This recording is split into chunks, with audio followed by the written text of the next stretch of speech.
Hai teman-teman, perkenalkan namaku Putri Natasha Monalisa Angelina, NPM 50202202. Di video sebelumnya, kita telah membahas materi tentang perubahan dan perbedaan kurikulum.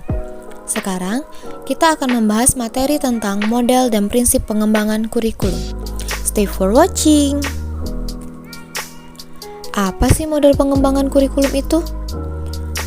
Model pengembangan kurikulum merupakan suatu alternatif prosedur dalam rangkaian mendesain atau designing, menerapkan atau implementation, dan yang evaluasi atau evolution suatu kurikulum.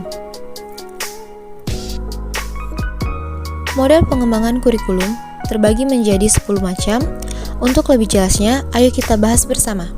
Yang pertama, yaitu model Taylor, merupakan model yang paling dikenal di pengembangan kurikulum. Terdapat 3 tahapan pada model ini. Yang pertama yaitu menentukan tujuan pendidikan. Yang kedua, menentukan proses pembelajaran. Yang ketiga, menentukan organisasi pengalaman. 2. Model administratif. Pengembangan kurikulum ini disebut juga dengan istilah dari atas ke bawah atau top down atau staff lini atau line staff prosedur. Artinya, dalam pengembangan kurikulum ini terdapat beberapa tahapan secara prosedural yang harus ditempuh dengan dibantu oleh beberapa tim tertentu. 3. Model demonstrasi. Suatu upaya inovasi kurikulum dalam skala kecil yang selanjutnya digunakan dalam skala yang lebih luas, tetapi dalam prosesnya sering mendapat tantangan atau ketidaksetujuan dari pihak-pihak tertentu. 4. Model BICAM. Yang pertama, menentukan area atau wilayah akan dicakup oleh kurikulum. 2. Menetapkan personalia, organisasi, dan prosedur pengembangan kurikulum. 3. Implementasi kurikulum tahap ini. 4. Evaluasi kurikulum, hal-hal penting yang dievaluasi.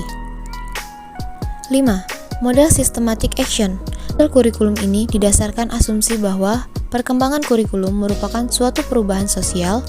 Hal itu mencakup suatu proses yang melibatkan kepribadian orang tua, siswa, guru, struktur sistem sekolah, plus hubungan pribadi dan kelompok dari sekolah dan masyarakat.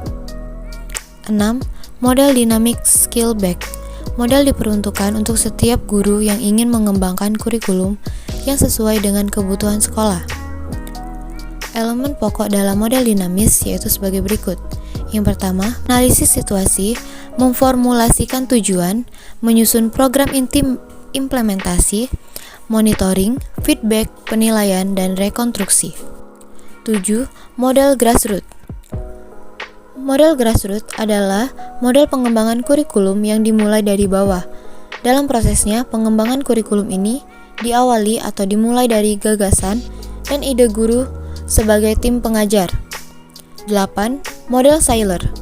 Model ini menunjukkan bahwa perencana kurikulum mulai dengan menentukan atau menetapkan tujuan sasaran pendidikan yang khusus dan utama yang akan mereka capai. 9. Model Wheeler. Model ini pada dasarnya memiliki bentuk rasional dan mengembangkan suatu ide-ide dalam kurikulum yang efektif. 10. Model Tabah.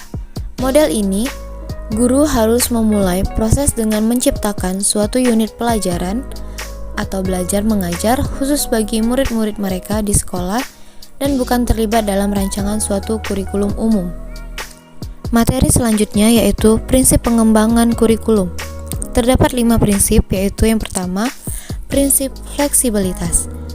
Fleksibilitas sebagai salah satu prinsip yang adanya ruang gerak yang memberikan sedikit kelonggaran dalam melakukan atau mengambil suatu keputusan tentang suatu kegiatan yang akan dilaksanakan oleh pelaksana kurikulum lapangan.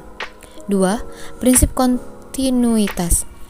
Kurikulum dikembangkan secara berkesinambungan yang meliputi sinambung antar kelas maupun sinambung antar jenjang pendidikan. Dilakukan dengan cara ruang lingkup dan sistematika setiap mata pelajaran pada jenis dan jenjang program pendidikan. 3. Prinsip relevansi. Relevansi memiliki makna sesuai atau serasi, dan di dalam kurikulum setidaknya harus memperhatikan 2 aspek.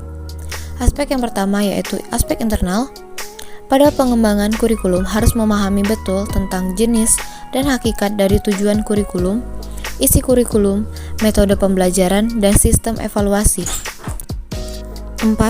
Prinsip efisiensi.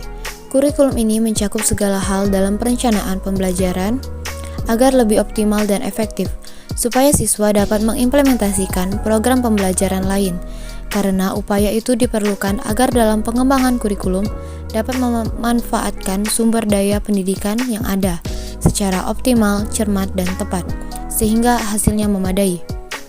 5. Prinsip efektivitas menunjukkan pada suatu pengertian bahwa kurikulum selalu berorientasi pada rencana pembelajaran dan tujuan tertentu yang ingin dicapai dan diimplementasikan. Materi yang terakhir yaitu model kurikulum terintegrasi atau terpadu. Yang pertama, model fragmented. Model ini memiliki berbagai disiplin ilmu yang berbeda dan saling terpisah. 2. Model connected. Merupakan model yang berusaha menghubungkan satu konsep dengan konsep lain dan menghubungkan satu keterampilan dengan keterampilan lain. 3. Model nested. Model ini memadukan berbagai keterampilan, yaitu keterampilan sosial, keterampilan berpikir, dan keterampilan isi ketika membahas suatu topik dalam proses pembelajaran. 4. Model sequenced. Model ini harus menciptakan suatu topik pembelajaran, dan topik tersebut ditempuh dalam upaya menguntuhkan atau menyatukan materi-materi yang bercirikan sama dan terkait agar lebih menyeluruh. 5. Model efektivitas merupakan bentuk pemaduan pembelajaran dengan akibat adanya overlapping yang terkait dengan konsep dan ide dalam mata pelajaran, sehingga dapat menuntun siswa untuk membuka wawasan dan cara berpikir yang luas dan mendalam melalui pemahaman terhadap konsep disiplin ilmu. 6. Model Webber.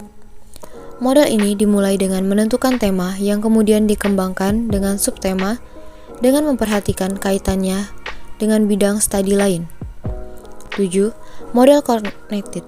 Model ini ditempuh dengan cara mengembangkan gagasan pokok yang terdapat berbagai konsep disiplin ilmu. 8.